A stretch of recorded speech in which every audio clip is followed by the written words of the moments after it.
자, 포커스 온 시리즈 그 9번째 시간입니다. 빠른 성장이 아니라 바른 성장을 부러워하라.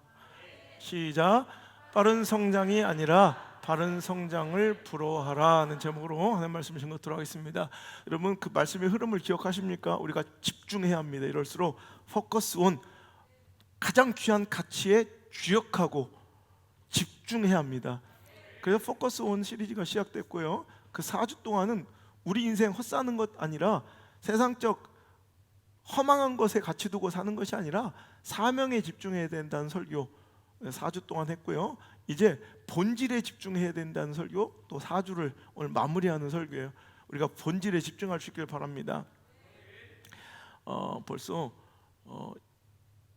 2021년도가 막 시작된 흥분과 설레임이, 야, 2020년도 뭐 했다고 우리가 그저 모든 것이 올스톱된 상황에서 2021년도를 우리가 이렇게까지 오래 갈 거라고 생각하지도 못했던 이런 암울한 시대가 종결되고 해결되지 않은 채 2021년도로 돌아왔는데 하다 보니 벌써 1월달 12조각 한 조각이 끝나버리는 날, 오늘 우리가 이렇게 만나 있습니다.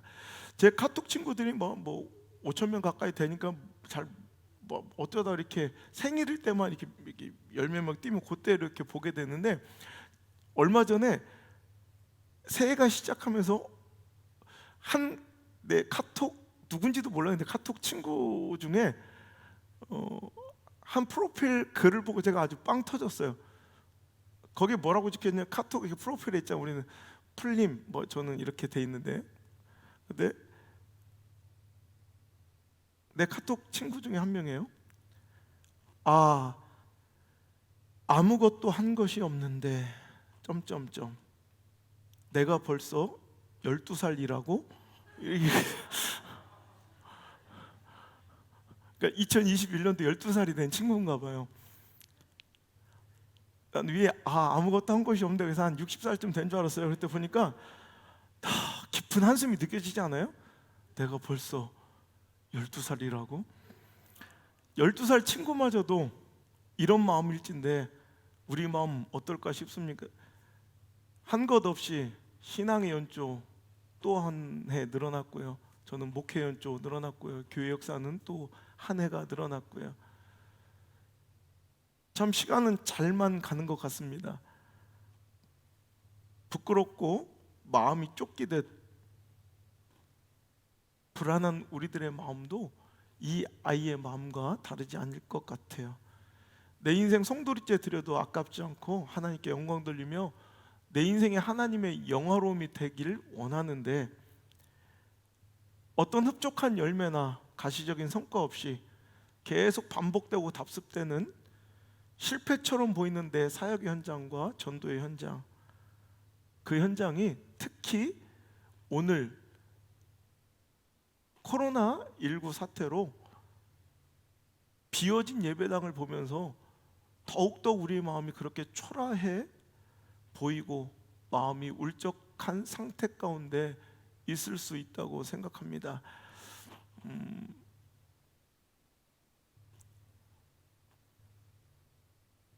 포기하지 마시고, 아무리 실망스러운 내 사역의 모습, 내 인생의 꼬라지를 만날 때에도 절망하지 마시고, 이것이 하나님의 뜻이니 2021년도 다시 한번 절망 가운데 일어나 실망 속에서 일어나 힘차게 다시 한번 전진하여 하나님께서 우리가 맡기신 사역과 사명 멋지게 이루어드리는 그런 열정적인 한 해 되시기를 주의 이름으로 축복합니다.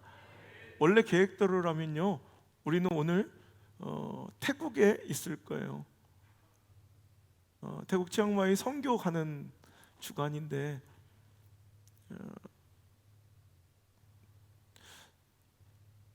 참 우리 뜻대로 되지 않는 인생입니다. 전 여러분에게 또 저에게 또 한번 도전하고 싶어요. 여러분, 그러니 우리가 원하고 바란다고 다 일할 수 있는 것은 아니더라는 말이에요. 일할 수 있을 때, 헌신할 수 있을 때, 전도할 수 있을 때, 선교할 수 있을 때 더 열심히 하나님의 일을 이루어드리는, 하나님의 뜻과 목적 이루어드리는 저 여러분 되시기를 간절히 소망합니다.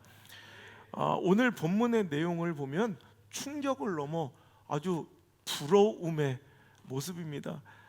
사도행전 2장 41절에 보면 그 말을 받은 사람들이 세례를 받음에 이날 하루에 신도수가 무려 몇 명이나 3,000이나 더였더라. 여러분, 교회가 침체되고 피폐해지고 정말 예배 자리가 비어가는, 텅텅 비어있는 이 한국교회의 위기 속에서 어느 교회, 어떤 목회자, 어떤 사역자도 정말 자기 사역에 지금 만족할 수 있는 사람들이 아무도 없을 것 같아요. 그런 상황에서 이 말씀 구절은 참 부러움을 넘어 충격입니다. 어떻게 말씀 한 번에, 설교 한 번에, 예배 한 번에 글쎄 하루 만에 성도가 3,000명씩 늘어날 수 있단 말인가? 이 초대교회는 이렇게 엄청난 성장의 역사가 있었다는 거예요. 이것뿐입니까?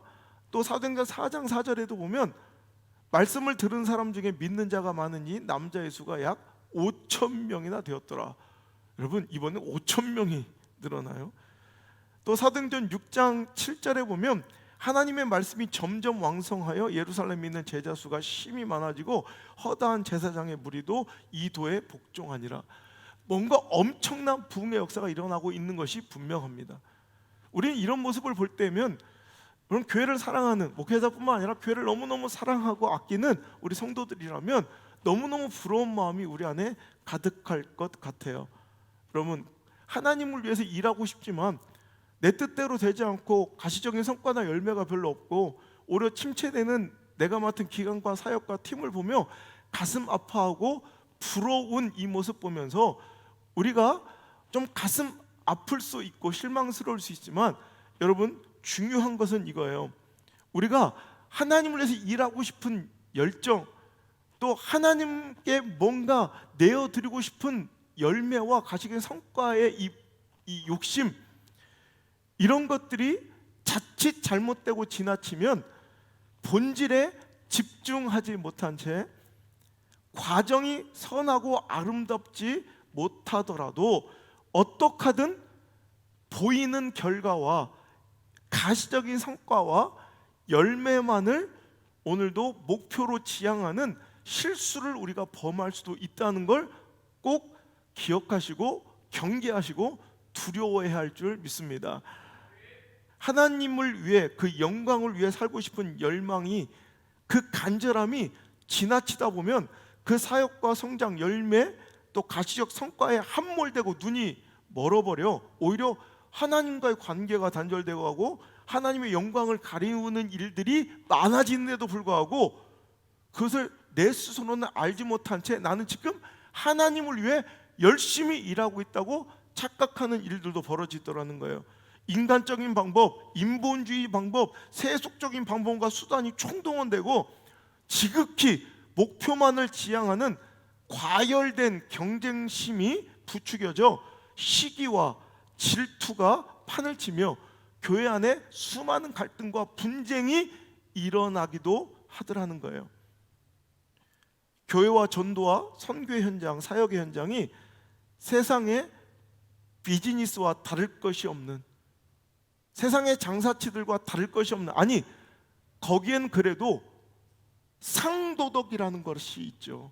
근데 이제 우리 사역의 현장과 선교 현장에는, 전도의 현장에는 그 상도덕만저도 부재한, 어찌 보면 치열한 레드오션에서 박터지는 마케팅 현장, 경쟁의 치열한 경쟁터가 되어 있을 때가 얼마나 많냐는 거예요. 여러분, 빠른 성장이 아니라 바른 성장을 부러워하라. 오늘 이것이 오늘 말씀의 제목이며 주제입니다. 여러분, 오늘 우리가 부러워야 될 건 초대교회 이 숫자적 부흥. 우와, 3,000명이나? 우와, 5,000명이나? 제자의 수가 엄청나게 늘어났다고? 이런 가시적인 성과, 눈에 보이는 이런 가시적인 성과와 숫자적인 성장만을 우리가 부러워할 것이 아니라 이런 빠른, 엄청나게 빠른 성장이 우리의 부러움이 대상이 아니라 실은 초대교회가 지녔던 너무나도 건전하고 건강하고 바른 성장, 참된 부흥을 부러워해야 꿈꿀 수 있고, 꿈꾸고 소망해야 이룰 수 있을 줄 믿습니다. 여러분, 우리는 어쩔 수 없이 마음을 빼앗겨 버릴 때가 많아요. 눈에 보이는 숫자에, 눈에 보이는 결과에 우리의 마음과 시선이 집중되기 쉽습니다만, 오늘 하나님께서 우리에게 바라시는 바는 3천, 5천이라는 이 숫자적 부흥이 아니란 말이에요. 여기 더 깊이 들어가서 초대교회가 이뤄낸 바른 성장, 너무나도 건강하고 아름다운 성장을 우리도 부러워하고 꿈꾸고 선택하고 지향하여 우리도 그 아름답고 건강한 성장과 참된 부흥을 이뤄내는 주체가 될 수 있기를 주의 이름으로 축복합니다. 빠른 성장에 우리의 시선과 초점이 집중되지 말고 그들이 이뤄낸 바른 성장, 진정한 부흥에 포커스 온, 우리의 시선은 집중되고 우리의 마음은 쏟아지고 우리의 힘과 에너지가 완전히 투입되어 주력할 수 있는 건강한 교회, 하나님 기뻐하시는 교회, 예수님의 머리 되신 교회 되기를 원하고 바라고 기도해야 할 줄 믿습니다. 자, 우리가 너무나도 부러웠던 엄청난 부흥의 현장, 3천이나 5천이나 또 왕성하여져서 수많은 부리가 예수님을 믿는 그 현장, 자, 우리가 사도행전 2장, 4장, 6장을 통해서 보았는데요. 자, 그 말씀을 다시 한번 우리 한 번에 띄워놓고 보겠습니다. 자, 오늘 이 기적 현장을 봅시다. 한번 읽어볼까요? 시작. 그 말을 받은 사람들은 세례를 받음에 이날에 신도수가 3천이나 더하더라. 말씀을 들은 사람 중에는 남자의 수가 약 5천이나 되었다. 하나님의 말씀이 점점 왕성하여 예루살렘에 있는 제자의 수가 힘이 많아지고 허다한 제사장이 무리도 이 도에 복종하니라.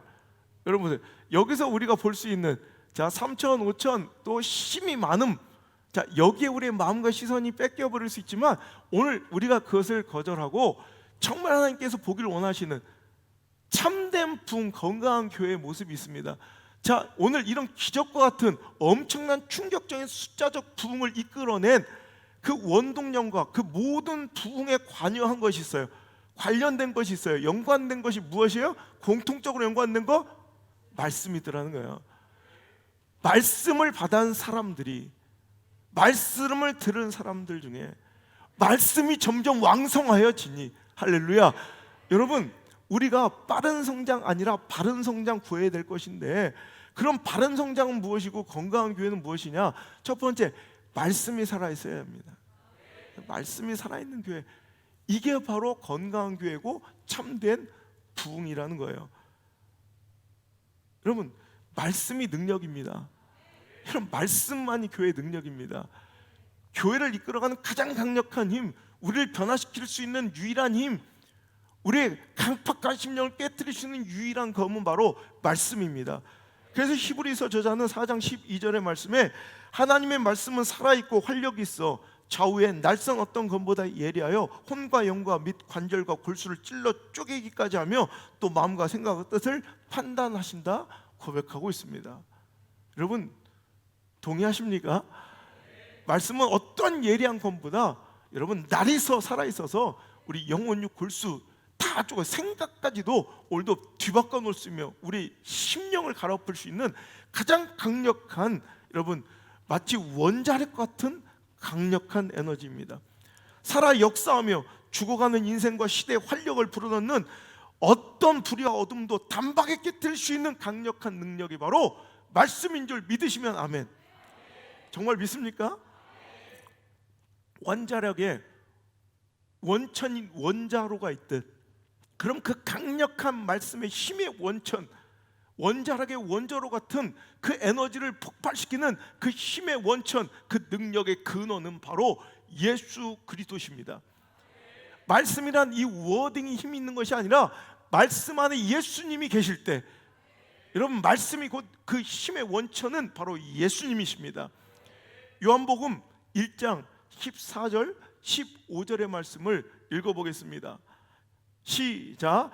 말씀이 육신이 되어 우리 가운데 거하심에 우리가 그의 영광을 보니 아버지의 독생자 영광이요 은혜와 진리가 충만하더라. 자, 말씀이 육신이 되어 우리 안에 거하신대요. 그게 바로 독생자 예수 그리스도시라는 거예요. 15절 시작. 요한이 그에 대하여 증언하여 외쳐 이르되 내가 전에 말하기를 내 뒤에 오시는 이가 나보다 앞선 것이 나보다 먼저 계심이라 한 것이 이 사람을 가리킴이라. 예전부터 구약 시대부터 이어져 오늘도 이 세례 요한이 설교하고 전했던 그 말씀의 원천이 바로 예수님이신 거예요. 여러분, 예수님의 육신, 예수님께서 말씀으로 찾아오신 거예요. 그 말씀이 곧 가르치는 것이 바로 예수님이시고요. 요한복음 5장 39절 예수님 친히 하신 말씀입니다. 시작. 너희가 성경에서 영생을 얻는 줄 생각하고 성경을 연구하거니와 이 성경이 곧 내게 대하여 증언하는 것이니라. 아멘. 예수님께서 말씀을 너희가 참 말씀 많이 듣고 예배하는데 여러분 이 예배 가운데 주일 성수 가운데 말씀 듣는 설교 가운데 여기에 영생이 있다고 착각하는데 이 성경은 이 말씀은 이 예배는 다 예수 그리스도에 관련되어 얘기돼야 말씀돼야 선포돼야 전해져야 그게 능력이라는 것입니다. 그래서 우리는 이 힘의 원천, 교회의 원천적인 힘, 이 원자력 같은 폭발적인 에너지, 그 원자로가 되신 예수님, 그 예수님을 어떻게든 말씀을 통해 말씀 속에 싣고 선포하고 전해야 될 사명이 교회 가운데 있다는 거예요. 이것이 이루어지는 교회가 바로 건강하고 이것을 통해 부흥하는 교회가 바른 성장이라는 거예요. 여러분, 큰 신도시에 종교부지를 선택하였더니 한 번에 성도의 수가 2,000이나 더하였더라. 여러분, 이런 이야기 많아요. 여러분, 그것은 그런 빠른 성장. 우리는 그런데 거기에 마음이 혹해버리고 빼앗겨버릴 때가 있어요. 제가 한 교회도 어느 도시에 건물을 잘 지었더니 한 번에 그 신도시에 성도들이 한 번에 3,000명이 몰려들었다. 여러분, 이런 일 많아요. 그러니까 우린 부럽다고요. 그런데 우리가 정작 부러야 될 것은 여러분 오늘 초대교회처럼 말씀이 근원돼요. 아니 그 말씀의 핵심이신 예수님이 전파돼요.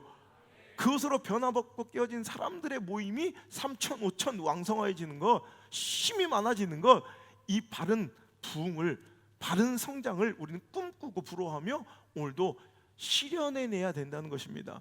로마서 10장 13절의 말씀부터 읽어보겠습니다. 시작.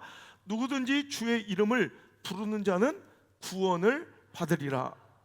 그런즉 그들이 믿지 않은 이를 어찌 부르리요? 듣지 못한 이를 어찌 믿으리요? 전파하는 자가 없이 어찌 들으리요? 자, 이거요. 자, 누구든지 뭐요? 주 예수 그리스도를 그 이름을 부르는 자는 다 구원을 얻을 것이다. 그런데 믿지도 않는데 어떻게 부를 것이며, 그죠? 듣지도 않았는데 어떻게 믿을 것이며, 전하지 않았는데 어떻게 내가 믿을 것, 어떻게 들을 것이냐? 뭔 얘기인지 알아요? 전해야 듣고 들어야 믿고 믿어야 부른다는 거예요. 그러니까 내가 믿지도 않는 일을 어떻게 구주로 영접하며 부를 것인가? 그러면 믿으면 어떻게, 듣지도 않았는데 어떻게 믿을 것인가? 아니 전파되지도 않았는데 어떻게 믿을 것인가? 아니 내가 듣지도 않은 걸 어떻게 믿을 것인가? 전파되지 않은 걸 어떻게 들을 것인가? 이거예요. 무슨 얘기인지 아세요? 아니 믿어야 부를 거 아니에요. 들어야 믿을 거 아니에요. 전파해야 들을 거 아니에요. 이 얘기예요. 전파해야 들을 것이고, 들어야 믿을 것이고, 믿어야 부를 것이고, 불러야 구원을 얻을 것이고. 여러분 이게 건강한 교회 부흥의 모델이에요. 여러분 우리가 꿈꿔야 될 것은 이렇게 말씀이 살아있어서 말씀의 핵심인 예수 그리스도가 전파돼요.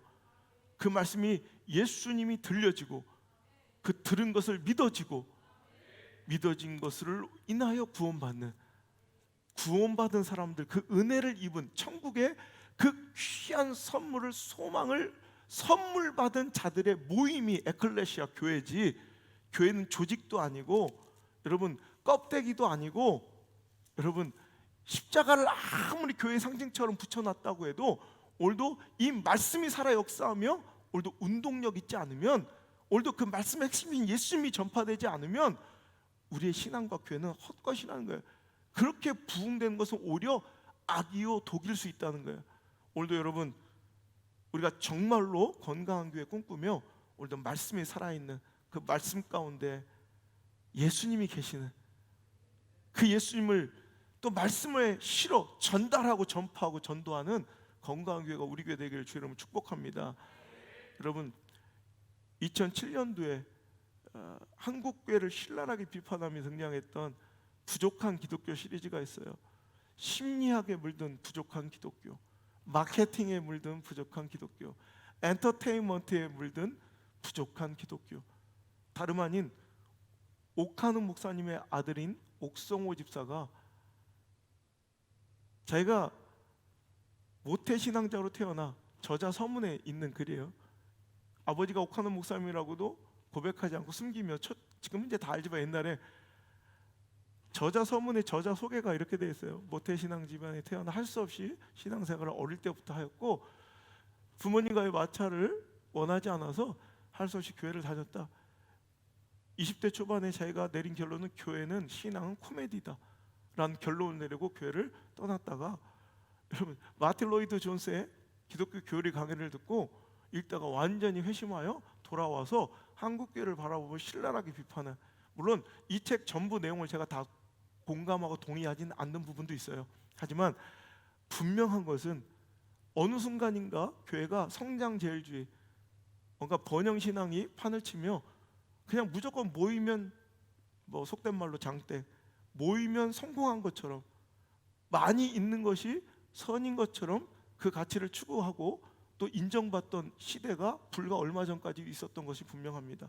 그러니 그 결과를 추구하기 위해서 마케팅이든 심리학이든 또 엔터테인먼트적 요소든 그냥 다 도입해서 어떻게든 끌어모으는 것이 전도가 아니라 정말 예수 그리스도의 도를 전해서 한 사람이라도 변화받은 사람들의 무리가 한 명, 두 명 늘어나고 우리 다음 세대의 심장에 예수님이 전해져서 그들이 예수 믿는 내 아들, 딸들 된다면 그것이 참된 부흥이고 건강한 것 같습니다. 건물이 큰 것이 정말 교회가 큰 것이 아니요 사람이 많이 몰려든 것이 진정한 부흥도 아니며 조직과 관계, 인간관계가 탄탄한 것이 교회가 건강하고 견고한 것이 아니라는 말입니다. 모든 것이 예수 그리스도의 복음, 그가 주 되신 것과 메시아 구원자 되심을 전하고 믿고 회개하는 사람들, 그 은혜로 구원과 감격을 누린 사람들의 모임과 그 구원과 기쁨을, 감사를 참으로 표현하고 올려드린 예배가 있는 진정한 부흥, 진정한 건강한 교회, 그 바른 성장을 우리가 꿈꾸며 이 자리에 모였기를 주의 이름으로 축복합니다. 두 번째, 건강한 교회는 말씀에 돌이킴이 있는 교회입니다. 말씀이 살아있어야 되고 살아있는 말씀의 필연적인 결과이기도 한데 이런 말씀이 살아있는 것의 증거이기도 합니다. 같은 말일 수 있는데 말씀이 살아있으면 반드시 그 말씀에 돌이킴이 있어요. 또 말씀이 살아있어도 또 그것도 아닙니다. 말씀이 살아있어도 그 마음이 그 말씀을 받을 만한 좋은 밭이 되지 않으면 그 강팍함 때문에 말씀이 뿌리 내리고 열매 맺지 못할 때도 있다는 거예요. 자 보세요. 말씀은 분명히 살아있어요. 자 우리가 아까 읽은 3천이나 더하더라, 이 부흥의 원천이 어디 있는지, 자 본문의 말씀을 다시 거꾸로 읽어보면 그 말을 받은 사람들은 세례를 받음에 이날의 신도수가 3천이나 더하더라. 그럼 이 말씀의 원천은 무엇인가? 자 38절부터 40절까지 이 말씀 바로 전절이면 38절에 40절 시작. 베드로가 이르되 너희가 회개하여 각각 예수 그리스도의 이름으로 세례를 받고 죄사함을 받으라. 그래하면 성령의 선물을 받으리니 이 약속은 너희와 너희 자녀와 모든 먼 데 사람 곧 우리 하나님이 얼마든지 부르신 자들에게 하신 것이라고 또 이런 말을 확증하여 권하여 이르되 너희가 이 패역한 세대에서 구원을 받으라 하니. 자 오늘 3천이 더하였는데 이 말을 듣고 회개하라는 이 말을 듣고 또 이 회개하라는 이 말을 어떻게 선포할 수 있었는가? 바로 또 전절 36절로 이어보면 시작. 그런즉 이스라엘 온 집은 확실히 알지니 너희가 십자가에 못 박은 이 예수를 하나님이 주와 그리스도가 되게 하셨느니라 하니라.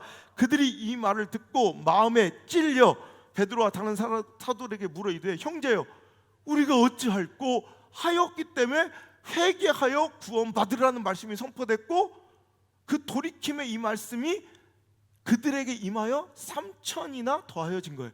무슨 얘기인지 아세요? 말씀이 살아있어요. 어떤 말씀이? 주 예수 그리스도를 믿으라 이거예요. 예수 그리스도가 하나님이 우리에게 주와 그리스도로 우리에게 선물하신, 그러니까 예수님이 천국의 소망이라는 것을 복음을 선포한 거예요.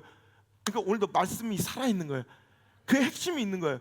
원자력 같은 그 힘이 있는데 그 원자력의 원자로 같은 예수 그리스도가 오늘도 너희가 십자가에 못 박은 예수가 바로 하나님이 주와 그리스도가 되게 하신, 우리에게 주신 바로 메시아, 우리의 주님이시요 그리스도 메시아 구원자시라라고 설교. 그런 그분을 너희가 십자가에 못 박은 거야. 그 설교를 한 거예요. 감히 그 시대 가운데 목숨 걸고 말씀이 살아있는 거죠. 그랬더니 그들이 가슴을 치며 통곡하며 회개하면, 그럼 우리가 어찌할꼬? 우리가 어떻게 해야 되겠는가? 회개하자. 어떻게 할꼬? 탄식하자. 그들이 뭐예요? 회개하라. 그때 회개하여 마음을 돌이킨 자의 숫자가 3천인 거예요. 여러분 이거. 그런데 여러분 똑같은 살아있는 말씀에 다르지 않은 말씀, 물론 말씀을 전한 메신저는 다른 사람이지만 메시지는 똑같아서 똑같은 말씀에 어떻게 반응이 달라진지 볼까요? 자, 이 말씀 오늘 우리가 읽은 본문의 말씀의 설교의 메신저는 베드로 목사님이셨어요. 그런데 사도행전 7장에 보면 이번 스데반 집사님의 설교예요. 메신저는 달랐지만 메시지는 똑같아요. 사도행전 7장 51절 보세요. 똑같은 구조예요. 시작. 목이 곧고 마음과 귀에 할례를 받지 못한 사람들아, 너희도 너희 조상과 같이 항상 성령을 거스른도다. 너희 조상들이 선지자들 중 누구를 박해하지? 그들이 죽였고 이제 너희는 그 의인을 잡아준 자요 살인한 자가 되나니. 자 보세요. 너희는 마음이 곧고 귀에 할례를, 마음에 할례를 받지 못한 자들이구나. 네 조상들도 성령을 거스려 오늘도 선지자들을, 의인들을 박해하고 죽였던 것처럼 이제 그 오시리라 했던 그분도 너희들이 잡아 죽였다라고 오늘도 똑같은 구조죠. 아까 베드로는 그런지 이스라엘 온 집은 확실히 알지니 너 똑바로 알아. 십자가, 너희가 십자가에 못 박은 이 예수를 하나님 주와 그리스도가 되게 하셨느니라. 똑같은 구조예요. 너희가 예수 그리스도를 죽였다는 거예요. 하나님 약속하신 바 그 우리의 주가 되신, 의인 되신, 할렐루야, 메시아 되신 그리스도를 죽였다는 똑같은 말씀에, 자 베드로 목사님의 이 설교에 사도행전 2장 30, 그들이 이 말을 듣고 마음에 찔렸어요. 자 똑같은 구조죠. 자 사도행전 7장에도 자 53절 시작. 너희는 천사가 전한 율법을 받고 지키지 아니했다 하니라. 그랬더니 54절 시작. 그들이 이 말을 듣고 마음에 찔려. 여기까지 똑같아요. 자 아까 베드로 목사님의 이 똑같은 너희가 예수님을 죽였어, 그가 바로 메시아야. 그 말씀에 그들은 마음은 찔렸어요. 그들이 어찌할꼬 탄식하니 회개했어요. 돌이켰어요. 근데 오늘 스데반 집사님이 말씀에 그들이 마음이 찔렸어요. 똑같아요. 찔린 것까지는 똑같은데 시작. 그를 향하여 이를 갈거늘. 57절 시작. 그들이 큰 소리를 지르며 귀를 막고 일제히 그에게 달려들어 58절 성 밖으로 내치고 돌로 칠세. 자 보세요. 말씀은 똑같아요. 물론 메신저는 달라졌지만 메시지는 똑같았어요. 너희들이 십자가에 못 박은, 너희들이 죽인 분이 바로 하나님의 아들이시요 그리스도, 즉 우리의 구원자, 구약 시대부터 우리가 믿어왔던 그 메시아 오실 이가, 그 의로운 분이 바로 우리가 죽인 예수님이란 말이야. 이 설교에 마음이 찔리는 것까지는 똑같아. 마음이 찔리는 것까지는 똑같아. 근데 어떤 이들은 회개하여 돌이켜 그 숫자가, 믿는 자가 3천 5천씩 더하여졌고, 똑같이 마음에 찔렸으나 이 말씀을 듣고 이를 갈며 일제히 달려들어 오히려 귀를 막아버린 사람들이 있다는 거예요. 그리고 그를 오히려 그 메신저를, 그 말씀의 통로를 돌로 쳐버리는 사람들도 있다는 거죠. 자, 나는 어떤 성도인가? 나는 어떤 회중인가? 어떤 청자인가? 우리 교회는 어떤 교회인가를 점검해 봐야 된다는 거야. 말씀에 마음이 찔려 통회하며 우리가 어찌할꼬, 베드로 앞에, 그 말씀 앞에 무릎을 꿇고 탄식하는, 말씀에 깨어진 마음, 깨어진 심령, 말씀에 깨어진 성도입니까? 아니면 말씀에 마음이 찔려 이를 갈며 귀를 막고 달려들어 스데반을 돌로 치듯 말씀을 깨트리는 인생입니까? 말씀에 깨어지는 인생이 있고요, 말씀을 깨트리고 다니는 인생이 있어요. 여러분, 교회의 건강함은 말씀에 깨어지는 인생들로 가득 채워져야 합니다. 듣고 싶은 달콤한 위로와 도전과 성공과 축복을 선포하는, 마치 멸망하고 무너지던 이스라엘 예루살렘처럼 그 시대의 암흑과 죄악 중에서도 평안하다, 괜찮다, 평안하다, 오히려 덮어주고 대충 넘어가는 인본주의, 포퓰리즘의 말씀으로 또 하나님과 이 시대가 요구하는 니즈를 적당히 섞고 복음과 세상의 욕망을 적당하게 혼합하여 마치 한 번도 먹어보지 않은 사람은 있어도 한 번만 먹은 사람은 없다는 한국의 세계 1위 상품 맥땡 믹스커피처럼, 달달한 믹스커피처럼 하나님과 이 세상 시대가 요구하는 니즈들을 적당히 섞고 복음과 이 세상의 욕망을 적당하게 혼합하여 믹스하여 정확하게 시대를 간파해버린, 시대적 트렌드를 간파한 말씀으로 구매자에게 팔아먹는 장사꾼, 슈퍼마켓 사장이 목사인 제가 아니길 간절히 바라고요. 왕처럼 대접받는 것이 이제 익숙해져 버려 내가 이 교회 다녀준다는 마음을 가져버린 단골 손님 같은 성도가 당신 되지 않기를 간절히 바랍니다. 인정하기 싫지만 참 싸가지 없는 한 정치인의 말처럼 교회는 헌금이라는 페이를 하고 이에 합당한 위로를 받아가는 서비스업이라고 얘기했던 참 싸가지 없는 한 정치인의 그 말이 사실로 실현되지 않도록, 그렇게 되지 않도록 몸부림치고 목숨 걸어야 할, 아니 그렇게 되지 않게 막을 수 있는 유일한 자가 바로 저와 여러분입니다. 2003년도 20년 전에 나왔던 책 중에 행복을 꿈꾸는 수도원이라는 책이 있습니다. 그 책에서는 이렇게 이야기합니다. 역설적이게도 신앙적인 사람들이 변화에 대해 가장 완강하게 저항한다. 왜냐하면 그들은 자신이 이미 변화됐다고 굳게 믿고 있기 때문이다.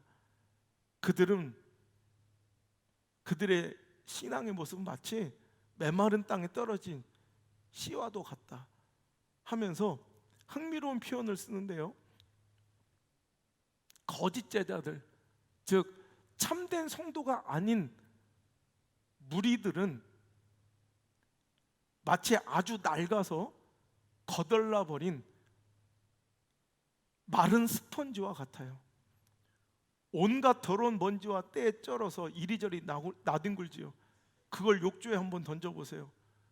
물 한 방울을 흡수하지 않고 그저 둥둥 떠 있을 뿐이지요. 물을 전혀 빨아들이질 않아요. 이 책에서는 신앙생활 하는 사람들이, 성도들이, 기독교인들이 아이러니하게도 개혁과 변화의 주체가 되고 앞장서고 가장 민감해야 될 사람들이 변화와 개혁과 혁신에 가장 완강하게 저항하고 충돌하고 반대하는 세력이 될 수 있다는 거예요. 그런 사람의 특징은 자기는 이미 거룩하고 의롭다고 자기 스스로 자화자찬하며 자기를 신적으로 믿는 거예요. 그래서 자기와 다르면 틀린 거예요. 내 기호와 취향과 내 영적 코드를 맞춰주는 교회와 또 목사를 찾아다니는 거죠. 거짓 제자들, 목사를 포함한 모든 성도들 가운데 거짓 성도들, 거짓 그리스도인의 모습은 마치 낡을 대로 낡아빠진 바싹 마른 스펀지와 같대요. 여기저기 세상 가운데 굴러다니며 뒹굴며 온갖 세상의 잡대를 다 묻혀가지고 와서 거룩한 척 있지만 그것을 예배란 욕조 한번 던져보세요. 물 한 방울 흡수하지 않는 강팍함으로 말씀 한마디 그 가슴에 새기지 못하고 변화되지 못한 사람들이 얼마나 많냐는 거예요.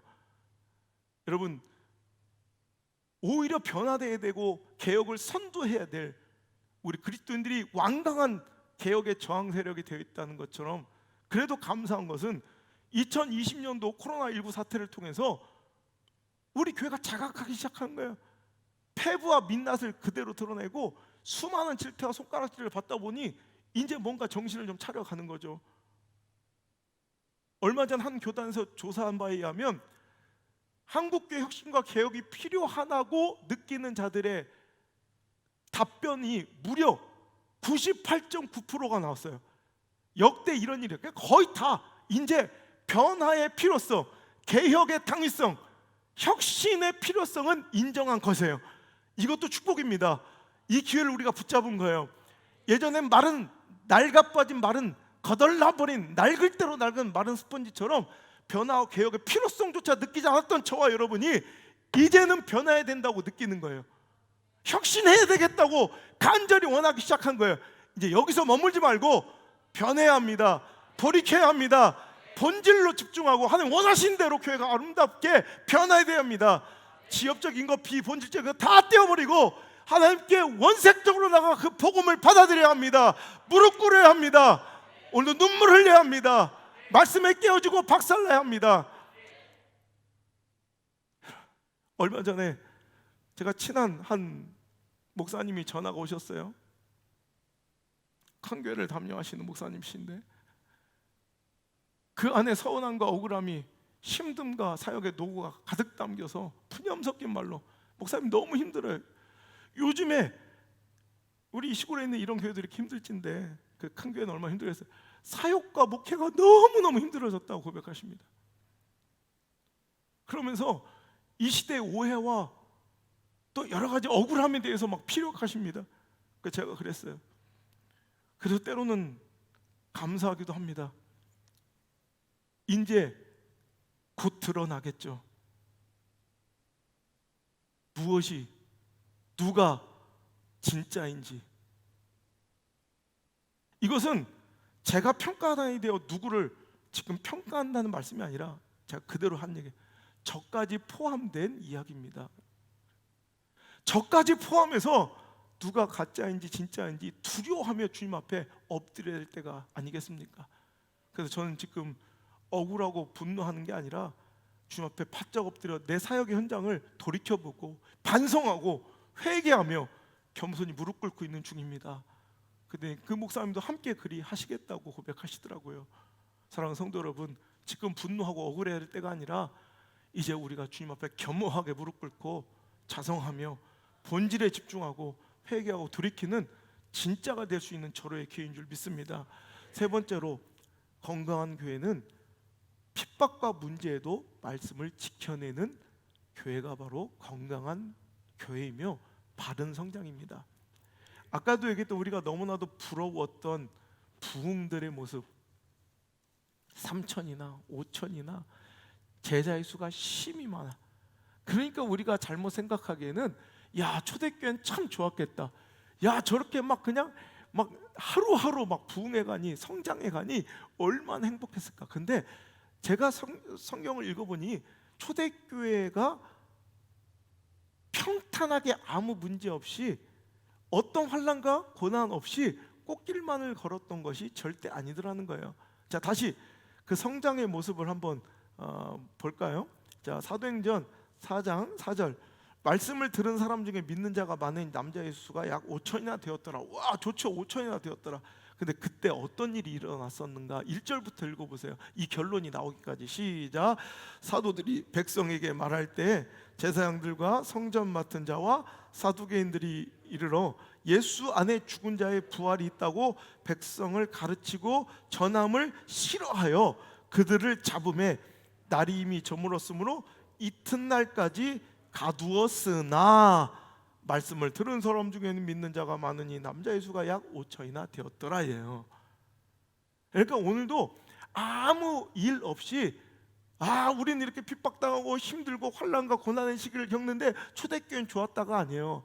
그들도 제 말씀을 전하고 그 안에 예수에게 천국의 소망이 있다, 구원의 영생의 소망이 있다 선포하니 그 시대가 그 말씀을 듣길 싫어해서 그들을 옥에 가둬버렸다는 거예요.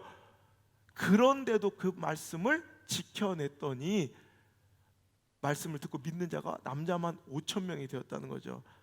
우리가 아까 부르던 사도행전 6장 7절의 말씀, 하나님의 말씀이 점점 왕성하게 예루살렘에 있는 제자의 수가 심히 많아지고 허다한 제사장의 무리도 이도에 복종하니라. 와, 좋겠다 하죠.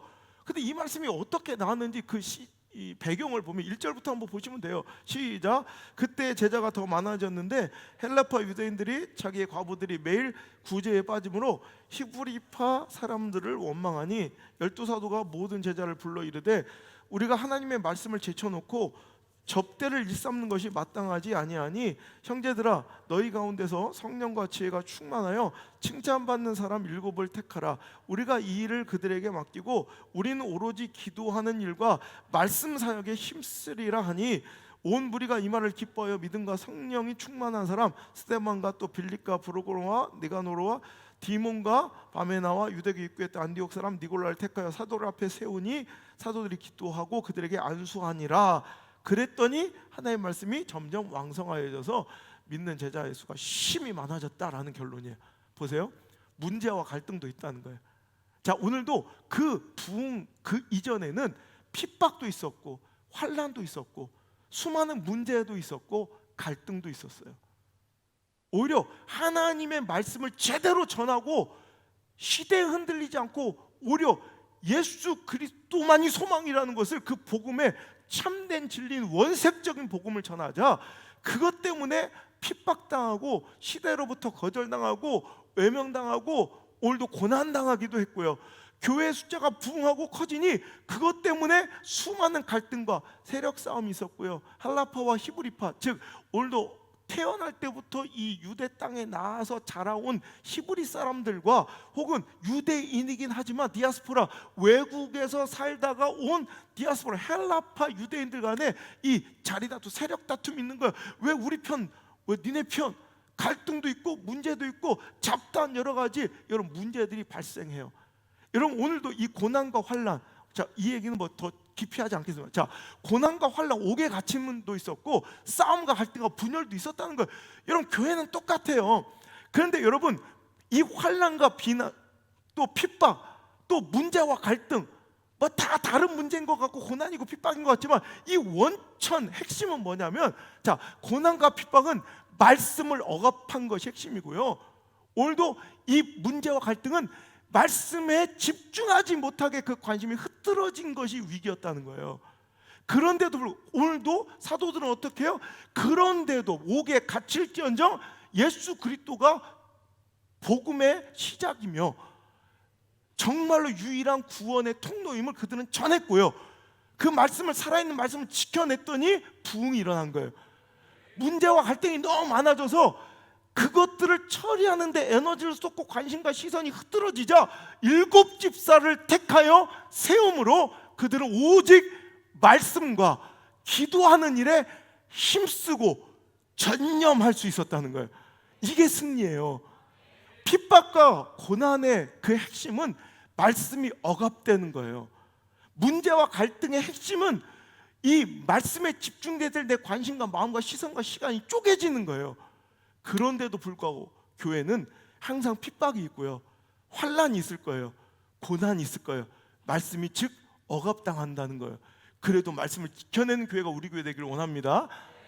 여러분, 문제와 갈등은 또 다시 나타날 거예요. 이름만 바뀌어가며. 그래도 이런 가운데 목사는 힘써 전념하여 말씀에만 집중할 수 있는 포커스온, 이 집중의 능력이 흐트러지지 않기를 여러분이 도우셔야 된다는 얘기예요. 여러분, 그거예요. 직분자와 사역자의 일은 그거예요. 그래도 목사는 어떤 문제와 갈등과 어려움 속에서도 말씀에 전념할 수 있도록 돕는 거, 이게 교회의 역할이에요. 이게 성도의 역할이에요. 이게 직분자의 역할이에요. 아멘입니까? 이게 건강한 교회고 바른 성장이었다는 거예요. 말씀이 살아있었어요. 그 살아있는 말씀에 회개하는 사람들이 돌이키는 사람들, 진짜 회개가 일어났어요. 그리고 위기와 문제와 어려움 속에서도 오늘도 그 말씀을 지켜냈어요. 할렐루야. 이게 바로 우리가 부러워하고 지향하고 쫓아가야 될 아름다운 성장, 바른 성장이란 것이죠. 여러분, 교회는 완전하고 완벽한 공동체가 절대 아닙니다. 문제가 있을 수밖에 없고 갈등이 공존할 수밖에 없는 것이 바로 교회인 것을 아시길 바랍니다. 문제가 없는 완벽한 교회는 절대 없어요. 우리 교회도 문제투성이에요. 하나 또 이겨내면 또 그 다음 문제가 있고 그 다음 문제가 있고 그 다음 문제. 제 가까이서 있는 사람들은 그걸 봐요. 내가 얼마나 계속 그 갈등과 문제와 싸우고 있는지. 여러분, 문제 없는 교회가 있어요? 여러분, 우리 교회 문제 있는 교회죠? 인정하셔야 돼요. 설사 우리 교회가 완벽한 교회였을지라도, 만약 그런 교회가 있을지라도 이제 당신이 오는 순간 우리 교회는 완벽한 교회가 아닌 거예요. 그 완벽하면 당신으로 인해 깨는 거예요. 왜? 자신이 알 거 아니에요. 나의 불완전함이 이 완벽을 깨트릴 수밖에 없는 구조예요. 저도 마찬가지고요. 자, 하나님의 뜻대로 세워지고 초대교회처럼 성령이 충만하고 또 말씀의 은혜 위에 부흥이 이루어진다 하더라도, 또 말씀 붙들고 비전과 사명을 위해 정진하고 목숨 걸고 있다 할지라도, 그래도 문제는 공존한다는 거예요. 우리는 생각합니다. 하나님 뜻대로 세워졌고 우리가 말씀에 목숨 걸고 그 은혜가 충만하고 우리가 하나님께서 허락하신 사역과 사명에 매진하고 있다면, 정진하고 있다면 여기서 문제가 없어져야 되고 하나님께서 그 문제를 치워주실 것 같지만 절대 그렇지 않다는 거예요. 문제는 그래도 공존한다는 거예요. 우리가 은혜 가운데 있어도, 할렐루야, 성령이 충만해도, 이거 성경에 나온 얘기예요. 우리가 사명 가운데 목숨을 걸고 그 길을 걸어가도 문제는 있다, 갈등은 있다, 부족함은 있다. 이거를 전제하시길 바라요. 자, 그러니 하나님은요, 하나님의 통치 스타일을 이해하지 못하면 우리가 시험이 드는데, 하나님의 통치 스타일 이해해야 돼요. 하나님의 섭리와 통치 스타일은 어떤 것이냐? 자기의 뜻대로 세우고 그 말씀 가운데 은혜 충만하고 성령 충만하여 그 뜻대로 살아가고 사명과 말씀 붙들고 살아가는 그 백성들에게, 그 교회 공동체, 믿음의 공동체에게 더 이상 문제와 갈등을 주시지 않음으로 사랑을 표현하신 분이 아니라, 오늘도 하나님 뜻대로 말씀 붙들고 살아가면 성령 충만한 그 공동체에게 문제도 주시고 갈등도 주시는데, 더불어 그 문제를 이길 힘도 주시고 그 어려움도 헤쳐나갈 지혜도 주시고, 때때마다 말씀의 은혜로 영적 분별력도 주시고, 그 말씀을 같이, 버거운 말씀을 이겨나갈 협력자, 버팀목 같은 만남의 복을 주시는 분이 우리 하나님의 사랑인 줄 믿으시기 바랍니다. 만약에 어떤 교회 공동체나 신앙의 여정 가운데 당신이 우리 교회는 완벽해요, 혹은 내 신앙엔 아무 문제가 없어요 라고 주장하는 분이 있다면 둘 중에 하나일 거예요. 당신은 지금 거짓으로, 위선으로 당신의 인생과 교회를, 사역 현장을 포장하고 있든지, 절대 그런 공간 없어요. 아니면 성장과 부흥 그리고 변화와 위대함의 기회를 누리지도 못했던지. 왜냐하면 아까도 말씀드렸잖아요. 오직 하나님의 말씀을 붙들고 살아가고 그 뜻대로 그 복음을 전하고, 오늘도 초대교회처럼 부흥과 성장이 이루어지면 오히려 더불어 비례하여 그 문제와 갈등도, 또 핍박과 시대적 고난도 함께 공존할 수밖에 없다는 사실을 우리가 알기 때문에 문제가 없다고 거짓할 것이 아니라 그건 불행한 일이에요. 오히려 문제와 갈등이 없다는 건 오늘도 말씀을 타협했든지 아니면 시대와 충돌할 만한 말씀이 없든지 아니면 성장통 같은, 지난번에 말씀드렸던 성장통 같은 위대한 성장과 변화의 기회조차 당신에게는 주어지지 않았든지 둘 다 불행한 일이에요. 오늘도 여러분 문제 많은 교회 되길 바랍니다. 문제 있는 교회 되길 바랍니다. 갈등 있는 교회 되길 바랍니다. 하지만 우리가 꿈꿔야 될 것은 문제가 없는 교회가 아닙니다. 갈등이 없는 교회가 아니라 문제를 두려워하는 교회가 아니라 문제를 이길 힘과 능력이 있는 교회, 영적 지혜와 공급이 있는 당당한 교회, 건강한 교회가 되자는 거예요. 그리고 문제를 통해 더욱더 성장하고 발전하고 강해지는 교회가 되자는 거예요. 문제를 숨기고 덮는 대신 문제를 지혜 있게 해결하고 극복해가며 그로 인하여 더욱더 건강해지고 더욱더 강해지는 교회와 신앙이 되시기를 주의 이름으로 축복합니다. 이것이 저와 여러분들에게, 이 시대에게 하나님께서 우리 조국교회에게 오늘도 어려운 문제와 과제를 주신, 시험을 내주신 하나님의 이유며 목적인 줄 믿으시길 바랍니다. 여러분, 인생의 3대 불행이 있다고 합니다. 여러분 아시죠? 인생의 3대 불행. 첫 번째 노년 무전, 두 번째 중년 상처, 세 번째 청년 급제입니다. 그러니까 노년의 무전, 나이 들어서 돈이 없는 거예요. 이것만큼 비쳐먹어 불행한 인생이 없다는 거죠. 두 번째 중년의 상처, 중년에 한참 아기 키우고 막 그렇게 해야 될 때 부인을 잃은 거예요. 이게 불행한 인생이라는 거예요. 세 번째 청년 급제. 아니, 두 개는 인정합니다. 이해가 돼요. 근데 청년, 어린 시절에 너무 잘 된 거, 이게 오히려 독이 될 수 있다는 거예요. 여러분, 우리 교회가 17살을 넘어 18살, 이제 20살에 가까운 청년이 되고 있습니다.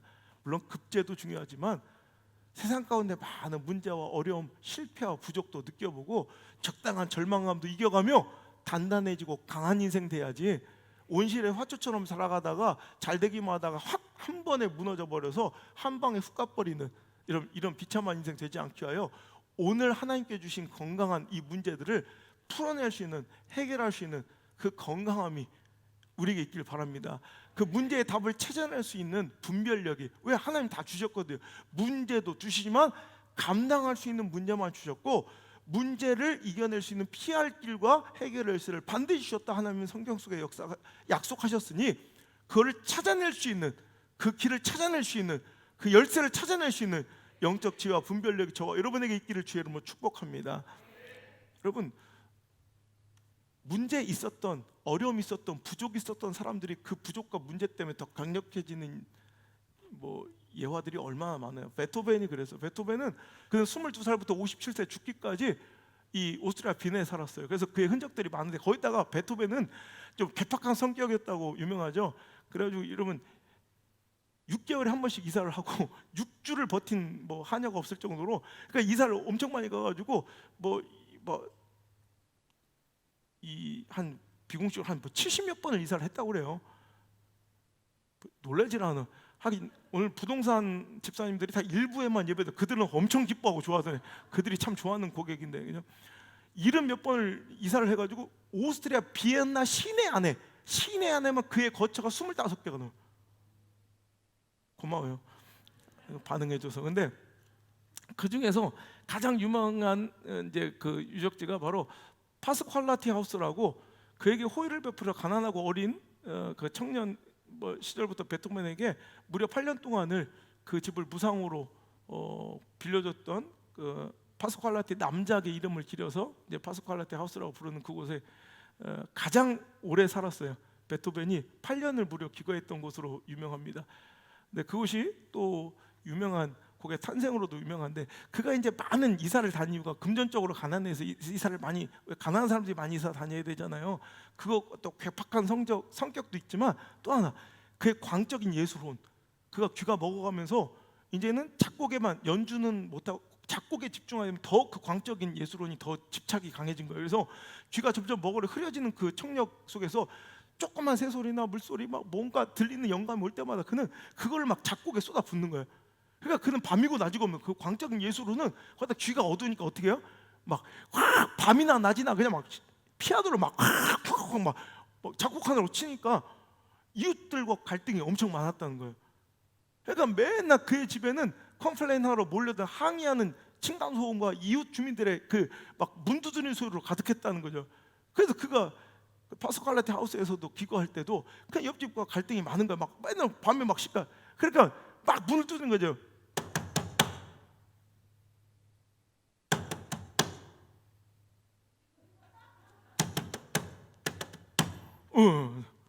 그래서 운명 교향곡이 거기서 만들어졌다는 얘기가 있어요. 뭐 진짜인지 아닌지 모르겠지만 그렇게 뭐 설명하는 그런 썰이 있더라고요. 보세요. 가난과 고난이 꼭 나쁜 것이 아니라 위대함을 탄생하는 재료일 수도 있다는 거예요. 여러분, 스피드 스케이팅 선수 중에 제가 좋아했던, 지금은 좀 약간 불미스러운 사건으로 조금 어두운 시절을 보내고 있지만 회복할 줄 믿습니다. 저는 이승훈 선수 아시죠? 그는 원래 쇼트트랙 선수입니다. 그러니까 쇼트트랙과 스피드 스케이팅은 완전히 다른 종목입니다. 우리는 스케이트 타면 다 똑같은 거라고 생각하지만 쇼트트랙은 아담한 스피디한 이 동양인에게 어울리고 적합한 운동이고, 스피드 스케이팅은 강인한 체력에 서양인 서구적 체력에 강점이 있는 스포츠입니다. 근데 그가 12년 동안을 2010년 그 밴쿠버 올림픽만을 바라보며 올림픽에서 뛰고 금메달 따는 영광을 꿈꾸며 12년 동안 노력한 거예요. 이제 국가대표 선발제도, 우리나라 국가대표 선발제도 올림픽 결승전보다 어려운 게 몇 종목 있잖아요. 양궁, 뭐 이런 거, 뭐죠? 쇼트트랙. 거기서 다 했어. 이제 국가대표로 이제 거의 다 됐어. 90%. 마지막 바퀴만 돌면 이제 들어오면 끝인데 마지막 바퀴 그 몇 미터 삐끗 넘어졌어요. 그래서 실격당했어. 그래서 국가대표에서 탈락했어요. 생각해보세요, 여러분. 12년 동안 그 한 가지 목표만을 향해 달려왔는데 거기서 마지막 바퀴 미끄러져. 우리도 그런 당혹스러운 인생에 실패를 만날 때가 얼마나 많아요. 근데 그가 이대로 은퇴할 수 없으니까 올림픽 무대라도 밟아보자고 급히 전향한 게 스피드 스케이팅으로 갈아시는 거예요. 완전 그것도 경쟁자가 별로 없는 장거리 종목. 이거는 서구인들의, 유럽인들, 특히 네덜란드가 강국이죠. 아주 거기들이 아주 가장 이제 강세를 보이는, 그러니까 동양인들은 거기서 맥을 못 추는. 그래가지고 공식 경기, 그러니까 공식으로 뛴 게 3경기만 해. 그럼 5,000m에서 은메달, 10,000m에서 여러분 금메달 딴 거, 그 드라마에서. 그때 2010년도 기억나세요? 내가 밴쿠버 이승훈 특집 설교했잖아. 왜 네덜란드 선수가 1등으로 들어왔는데 갑자기 실격당해가지고 갑자기 이승훈이 1등, 그것도 올림픽 신기록으로, 세계 기록으로 우승을 하는 기염을 토하고 전 세계가 깜짝 놀랐잖아요. 그에게 인터뷰를 합니다. 그자 그가 이렇게 인터뷰합니다. 전 실패 때문에 여기까지 왔습니다.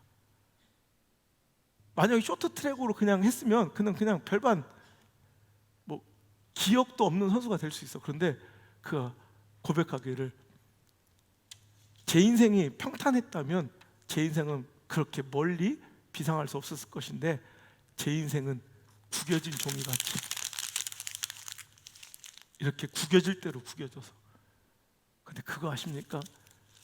구겨진 종이가 더 멀리 나간다는 사실을. 그래서 구겨진 종이 해가지고 제가 한번 2010년 설교했던 적이 있어요. 여러분, 그거예요. 평평하고 판탄한 인생을 좋아하지만 실은 구겨질수록 오히려 더 멀리 나갈 수 있는 촉진제와 원동력도 될 수 있다는 거예요. 2020년도 우리의 일상이 어그러졌어요. 완전히 박살나고 구부러졌어요. 여기서 멈추고 절망하지 마시고 그 구겨진 종이 같은 내 인생을 통해서 하나님 원하시는, 하나님 기뻐하시는 더 멋진 목적지를 집중하고 포커스 온 집중해서 우리 keep going, 더 전진하고 날아오른 비상의 때로 만들 수 있기를 주 이름으로 축복합니다. 나폴레옹은요 지독한 독서광으로 유명해요. 그의 독서가 기반이 되어 그의 인생을 위대함으로 이끈 것으로 유명한데, 여러분 지난번에 제가 설교했던 알프스 산맥을, 누가 알프스를 넘어서 이탈리아를 정복하러 갈지 꿈에도 모른 거예요. 사람들 다른 데만 대비하다가 알프스를 넘어 이탈리아 북부를 정복해버린, 이게 그의 독단적인 아주 멋진 작전이라고 생각하지만 실은 전쟁 전문가들에 의하면 그는 어릴 적부터 독서 광이었기 때문에 그가 본 전기 중에 한니발의 전기를 보고 거기서 본 장면을 따라한 것이라고 생각해요. 저도 그래요. 제가 어렸을 때 독서를 중독에 가깝게 책을 읽으니까 저는 제가 책을 쓰고 제가 글을 쓰고도 겁나 멋있을 때가 있어요. 야, 뭐 내가 설교 제목 정하고도 막 너무 막 겁나 소름 끼치게 좋을 때가 있어. 근데 어느 날 우연히 서재를 뒤지다 보면 그 표현이 어느 책인가 있을 때가 있어요. 이게 녹아져서 나오는 거예요. 내 삶에서 녹아져서 어느 순간 나와. 여러분, 그거예요. 그도 어릴 때 읽었던 그 책 한니발이 했던 그 모습이 녹아져서 그 작전으로 투영될 수 있었다. 근데 여러분, 놀랍게도 나폴레옹은 어렸을 때 왕따였다고 그래요. 친구들한테 두드려 맞고 괴롭힘 당하니까 도망쳐서 홀로 있는 시간 많았고 외로운 시간 많아서 그의 유일한 친구는 책밖에 없었대요. 그래서 그는 얼마나 책을 좋아하는지 전쟁 중에도 자기 유일한 낙과 행복과 즐거움과 자유함은 그 한두 시간 짬 흘려 읽는 독서의 시간밖에 없다라고 얘기할 정도로 우리 이해가 안 되는 거 알아요. 우리는 평온하고 행복하다가도 책만 읽으면 골치가 지긋지긋하고 막 답답하고 가슴이 메어지는 체한 것 같지만 그런 사람도 있다는 건 알아주시기 바라요. 제가 청주대학교 유학센터 센터장을 할 때 제가 오리엔테이션을 이렇게 유학이나 어학연수를 보내면 강의실에 이렇게 애들 모아놓고 제가 이제 오리엔테이션을 진행을 해요. 그때마다 제가 꼭 했던 얘기가 있어요. 너희들이 이제부터 비행기를 타고 떠나는 순간부터 당혹스러운, 그때만 해도 비행기 탈 일도, 그때 처음, 저도 그랬으니까, 저도 영국 갈 때 처음 비행기 타보는 거니까 비행기도 처음 타본 사람들 많을 거고, 비행기 타는 순간부터 너희들 그거 꼭 지켜야 된다, 신발 벗고 타야 된다, 막 이렇게 내가 장난치고 그랬거든요. 그래서 지금 벗고 타는 애가 많았어요. 당혹스러운 순간들을 많이 만나게 될 것이다. 그런데 잘 기억해라. 그것 때문에 후회하고 탄식하고 돌아오지 마라. 실은 니네 엄마 아빠가 비싼 돈 내고 어학연수 가는 이유가 그 당혹스러움을 만나는 것이다.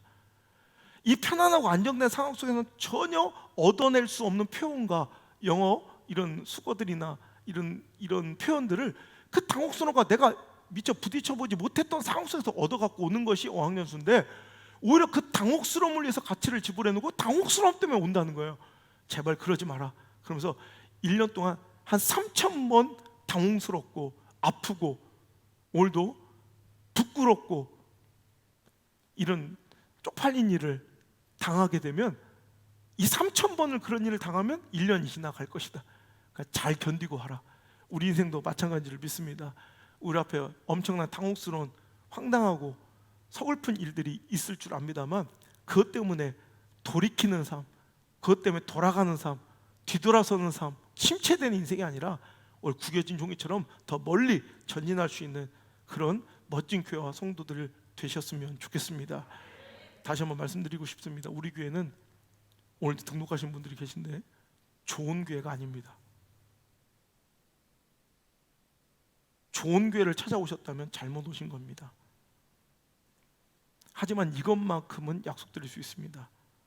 우리 교회는 좋은 교회를 꿈꾸며 오늘도 하나님께서 우리에게 허락하신 당면한 문제들을 하나하나 조금씩 풀어가며 그 문제와 아픔 속에서 점점 성숙해가는, 성장해가는 교회일 것이라는 것 말입니다. 저는 좋은 목사가 아닙니다. 혹시 좋은 목사를 찾아오신다면 당신은 실망만 가득 차서 돌아가게 될 것입니다.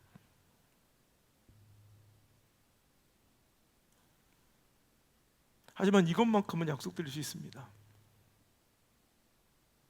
그러나 저는 어제보다 오늘이 더 성장하고 오늘보다 내일이 더 좋아질 목사일 것입니다. 20년 가까이 목회하다 보니 어느 순간 경험도 테크닉도 스킬도 노하우도 쌓입니다. 그 통박과 테크닉으로 목회하지 않겠습니다. 저는 완벽하고 좋은 목사 아니지만 어제보다 오늘이, 오늘보다 내일이, 작년보단 올해가, 올해보단 내년이 계속 하나님 앞에 엎드리고 기어나가 영성은 한 자라도 깊어질 것이고 하나님과의 관계는 1cm라도 가까워질 것이며 내 뜨거움의 열정의 온도는 1도씨라도 올라갈 것입니다. 감히 여러분께 약속드리기는, 그래서 저는 죽는 순간, 하나님께서 저를 부르시는 그 순간이 하나님 앞에 가장 열정적이고 뜨거울 것이며 하나님과 가장 가까울 것이며 그 영성의 깊이가 가장 깊을 것입니다. 좋은 교회를 찾는, 좋은 교회를 찾아다니는 수많은 성도들을 보며 가슴이 아픕니다. 반복되는 교회 이탈과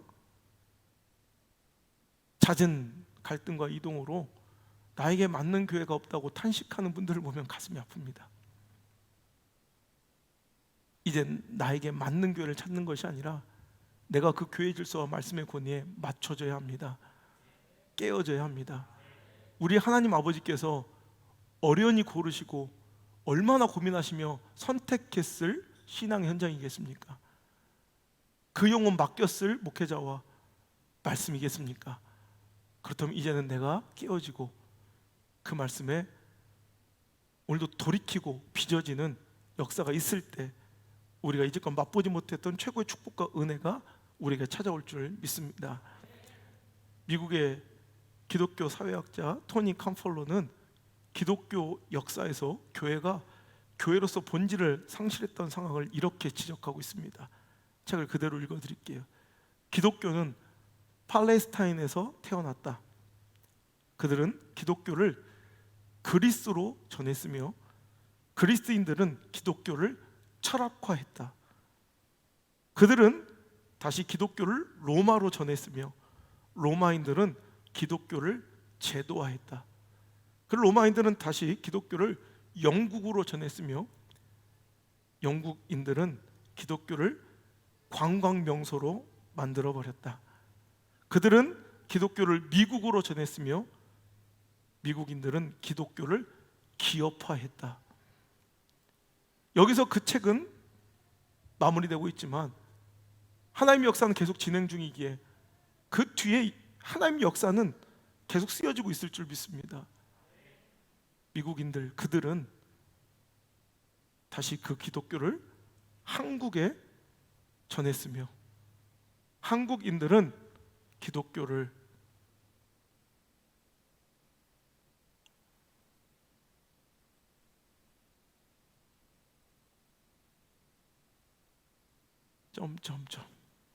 우리가 답해야 될 하나님의 질문이십니다. 혹시 우리가 교회를 강도의 구렬로 만들고 있지는 않았는가? 장사꾼들처럼 경제적 이익을 추구하는 유익한 영업장으로 교회를 만들어 놓지는 않았는가? 문화센터 같은 사교의 장으로 만들어 버리진 않았는가? 축복을 구하는 기복의 구판으로 만들어 버리진 않았는가? 내 자아를 높이고 실현하는 멋진 무대로 꾸며놓지는 않았는가? 명예와 권위를 탐하는 정치판으로 만들어 버리지는 않았는가? 우리 본질에 집중해서 좋은 교회, 바른 성장 함께 이끌어 갔으면 좋겠습니다. 완벽하고 좋은 교회는 아니어도 좋은 교회를 꿈꿀 수는 있습니다. 우리 그 좋은 교회를 조금씩 만들어가는 아름다운 관계와 만남이길 주님으로 간절히 소망하고 기도합니다.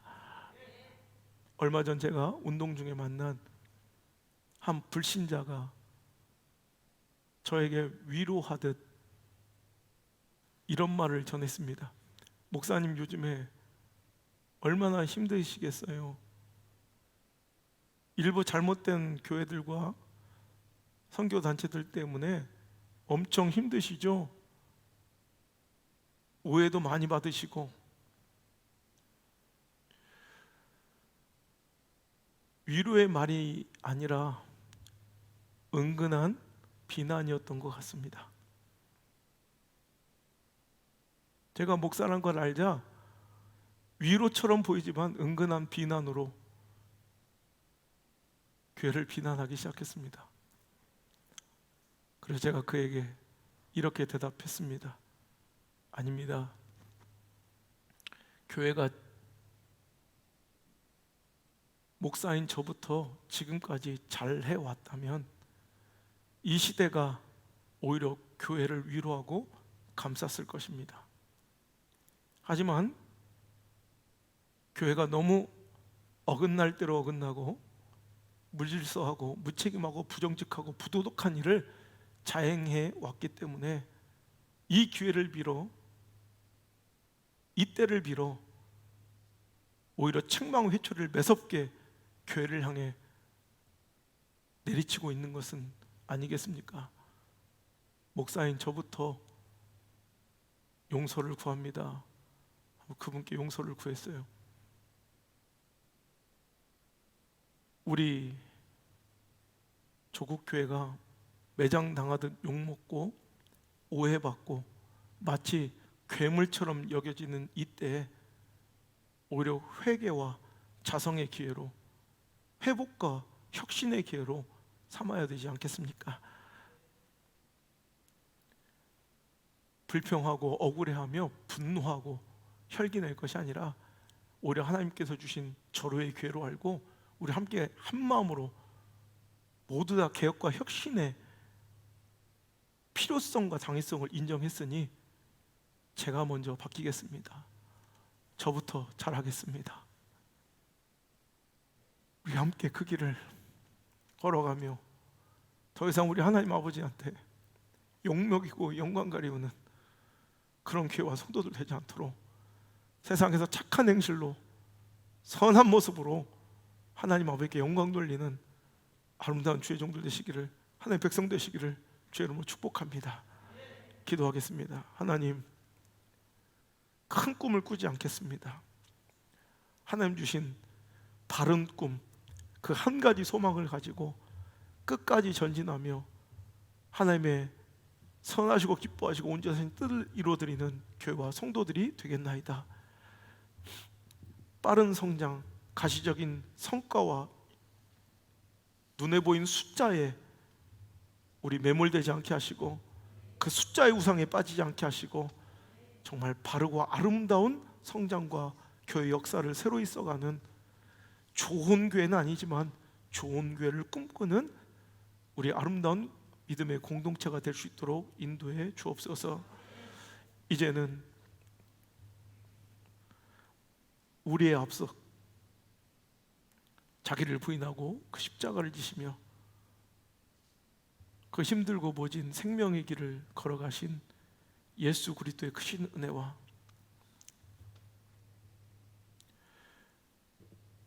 눈에 보이는 성과와 숫자 노름이 아닌 본질에 집중하는 바른 성장과 참 부흥을 원하시는, 기뻐하시는 우리 하나님 아빠 아버지의 크고 놀라우신 사랑과 그 길 맞아 하시며 격려하고 위로하시며 우리 함께 하시는 보혜사 성령님의 도우심의 손길이 오늘 이 자리에 나와 빠른 성장이 아니라 바른 성장을 부러워하며 참 부흥을 꿈꾸고 실현하기를 결단하며 오늘도 하나님의 기쁨 되고자 세상 속에서도 조롱과 질타 속에서 겸허히 수용하고 변화하고 혁신을 오늘도 돌이킴과 회개를 선택한 사랑하는 모든 성도들 머리 위에 우리 방송가족 또 영상 미디어 성령 가족들 위해 또 이 방송 때 함께 은혜 받는 모든 사역의 현장과 교회들 그 모든 사역의 현장마다 또 우리 힘들고 어지러운 이 혼탁한 마지막 때를 믿음 붙들고 살아가야 될 우리 다음 세대들 위해 이제부터 떠나가지 마시고 1초도 떠나가지 마시고 1초도 떠나지 마시고 영원토록 함께 계시기를 간절히 또 간절히 축원하옵나이다. 아멘.